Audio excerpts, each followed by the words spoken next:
These 6 tomato plants under 36 watts have been in for 76 days, and I was going to move them over to bigger containers and have waited way too late.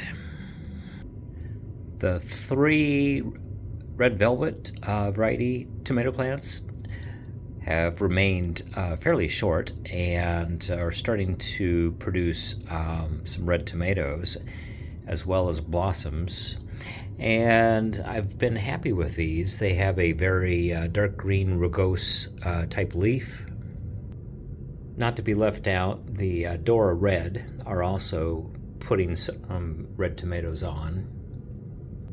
What is interesting is that the red velvet tends to put on tomatoes in small clusters like what you're seeing right now, whereas the Dora Red are putting on tomatoes in very large clusters, kind of like outdoor cherry tomato plants.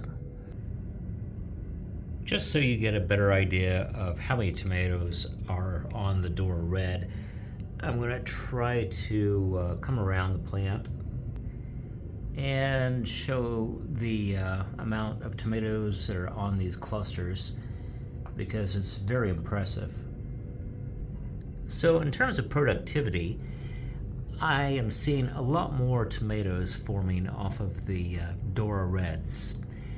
Now the Dora Reds, I've had to do a lot of pruning, and what I have been doing is trying to cut these upper canopy branches down, as well as remove growth off the bottom where there's not as much light.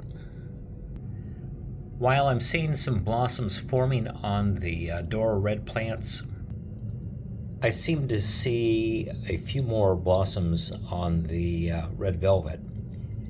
And it might be a case where the blossoms on the red velvet plant stand out a lot better against the darker leaves.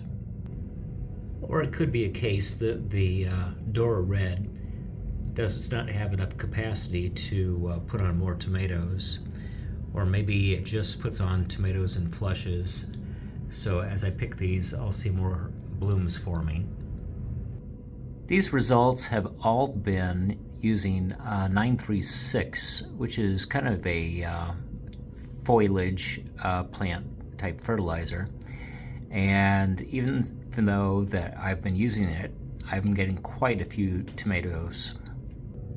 I have mentioned before that leaf analysis on a lot of plants is in a 312 macronutrient concentration under lab analysis, and so don't think that this formulation is not going to impact the plants too much.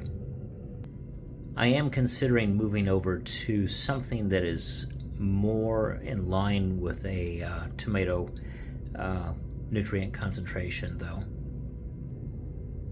While I would typically not suggest doing more than 2 to 3 of the microdwarf plants under 36 watts, the 6 plants that I have been doing well.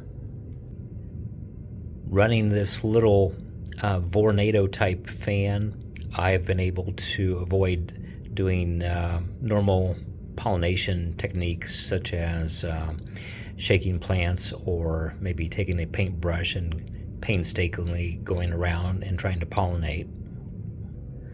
Roots are still doing quite well, and it's just a tiny pump inside that comes up and shoots water out both sides of that tube on top of the pump. So there you have it. This is day 76, and I've been quite happy with the output of tomatoes off of 36 watts, and I will probably run some experiments in larger containers, but for something to keep me occupied as a hobby, it's been quite fulfilling to be able to do this experiment.